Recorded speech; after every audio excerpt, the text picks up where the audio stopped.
Hey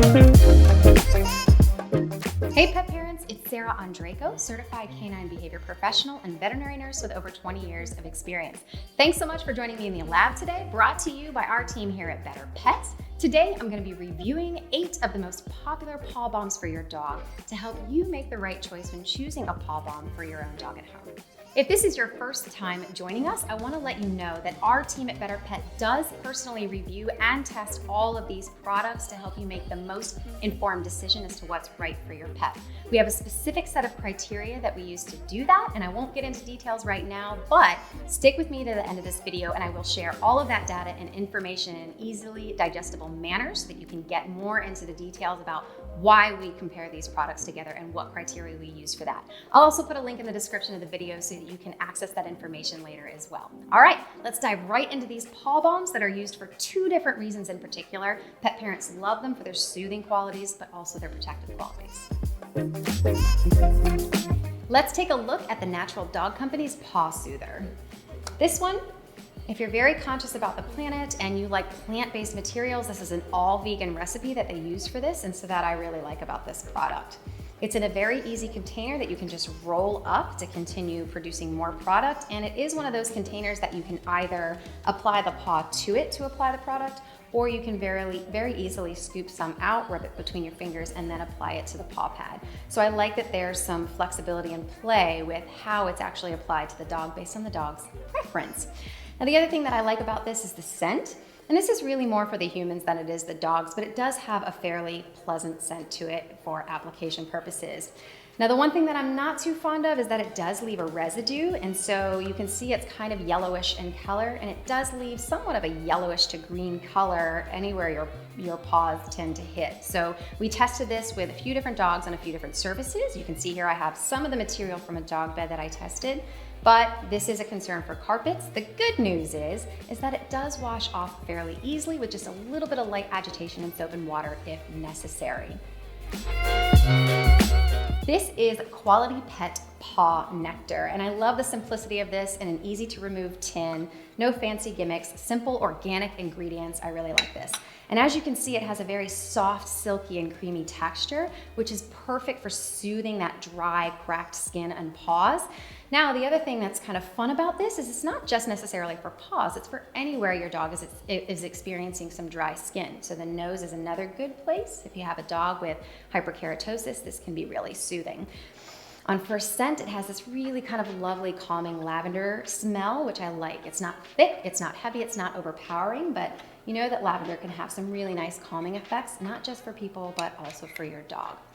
This did not transfer to cloth material too much. It did a little bit, but then it kind of disappeared. I tested it on a white cloth and on a gray cloth, and so I'm not too concerned about that transfer of stain. Now, the one concern that I did have is that my dogs were really excited about trying to eat it or lick it off. So I would rate this a little bit higher on the lickability scale. I look at low, moderate, and high, and this one's definitely a little higher up there as tempting to want to lick off the paws.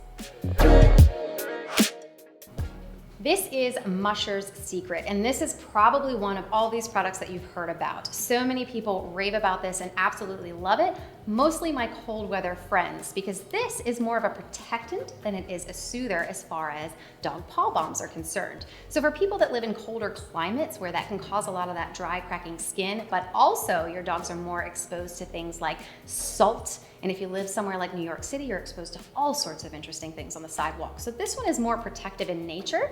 And when you open it up, you can see it has a very clear, waxy, non-dye. It's not full of dyes and other products that aren't necessary in here. It's just very, very plain mixture of natural waxes. It's very easy to remove and apply. You can see it's a little bit thicker because it is a combination of those natural waxes, but it goes on kind of thick so it doesn't rub in and absorb as much as other paw nectars, but that's what gives it that protective layer to help against some of those elements. Now, I do recommend wiping this off of your dog's paws once they come back into the house because it can be a little slick since it's a little thicker, so be careful of like hardwood surfaces and such. But of all the products that I'm reviewing today, this is definitely the one that's very, very well known and one of the top recommended by people, especially my cold weather dog friends. Vets preferred Paw Balm. Now, the first thing I'll say is that I had a difficult time finding which specific veterinarians recommended this, but I like where they're going with that. I like the easeability of the tin to get the product in and out. You can see it's very light and creamy and silky, and this is something that's very easy to apply to dry and cracked areas. I find that this product absorbs very, very nicely. It does have a hint of patchouli and marjoram, which oftentimes you might associate with a very thick, heavy smell, but it's not at all. It's actually very, very pleasant. So in terms of the humans involved, I think you'll find this to be a very pleasing scent. On the lickability scale, this one was moderate lickability to low lickability, so I'm not too concerned about that coming off the paws necessarily. And it did offer a little bit of transfer onto the fabrics that we tested, but that disappeared pretty quickly after we tried it.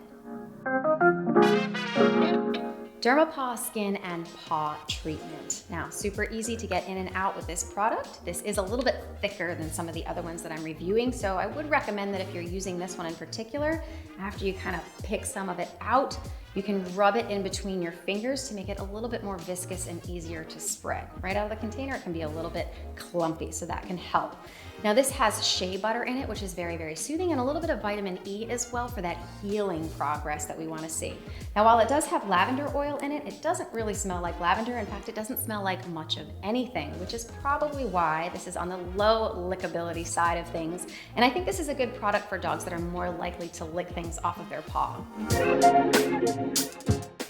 Four-legger nose and paws healing balm. This one comes in an easy to open container. This is a little bit thicker on the side of these products that we're looking at today. So this is another one that I would recommend as you scoop it out to kind of rub it in between your fingers and give it a little bit more viscosity for easily applying this. Now you can see the color here is a little bit different than some of the waxier ones that are clear. That's from the hemp that's in this. And there is a light hemp scent to it as well, but it's not overpowering. Kind of has a little grassy, a little hemp flavor to it. That puts it on the moderate lickability scale. So a couple of the dogs that I tested with weren't super keen on it, and a couple of others really like to kind of lick at it. And I think hemp is the culprit there. Now, as far as transfer onto surfaces, this did leave residue, but it was pretty easy to clean up afterwards. Candy Hound Paw Butter. This is like the Paula Deen of Paw Balms, using butter to kind of entice you into using this product. It's cute, I like it. So a couple different things about this one. It is a little bit thicker. I do like how it comes in this nice little handy roll-up container so that you can continue to utilize the product until it's completely gone. So you can just twist it like a giant chapstick roll. This is one of the thicker products on the list here, so definitely has that good protective quality about it by applying it to the dog's paw before they're exposed to elements or before they go outside, but also has ingredients that helps on the soothing side as well. So this is a dual action product from both a protective side and a soothing side. Lickability wise, has a little scent of kind of some lavender, a little bit of lemon behind it, but not so much that the dogs went gaga over it as far as trying to lick it off the paws or eat it. So this is more low to moderate in terms of lickability. As far as transferring onto different types of cloth that we tested, the transferability was pretty low as well. There was hardly any noticeable detection of this product on any of the cloths that we tested. Pet Head Oatmeal Paw Butter. Now it arrived in this nice little package that was easy to remove, but the first thing that I noticed when I went to open this is that there was a considerable amount of product on the outside of the seal. So as I was attempting to open this product, my hands got very greasy because this is a very slick product and it was very cumbersome to actually open. Now there was no contamination with the product whatsoever because it was beautifully sealed. So everything was good on the inside, but it was the only product that I noticed that was difficult to open because of the product being on the outside in that process as well.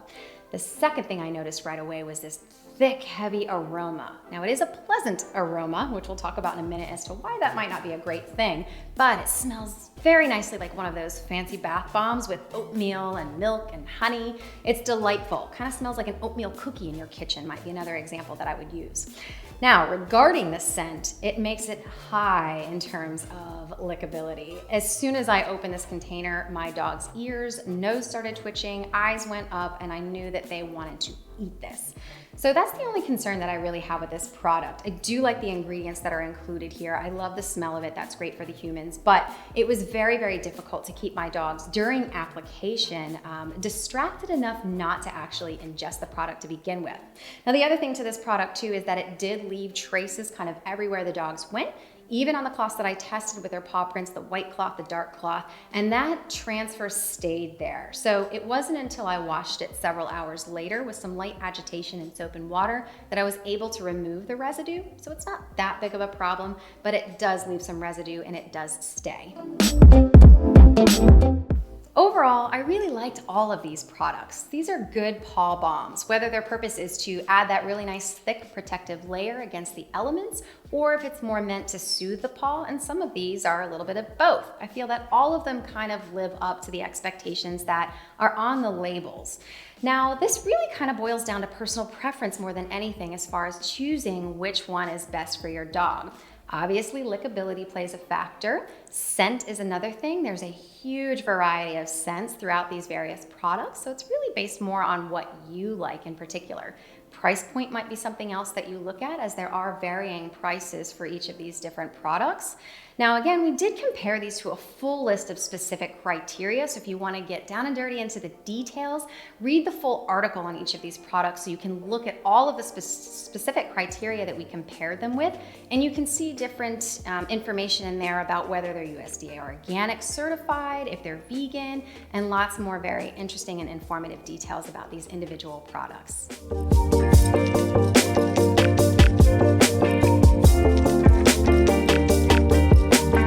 Thanks so much for joining me in the lab today. We here at Betterpet really care about the products that you utilize with your best friend. So with that being said, we'd love your feedback. If you've tried any of these paw balms or butters yourself, let us know what you thought. Let us know what your dog thought. Pop your comments in the comment section below. And if you found value in this video, please don't forget to hit that like button and hit subscribe so that you receive notifications when we release more content about all of these fantastic pet products to help you pick the right choice for your pet. Thanks so much.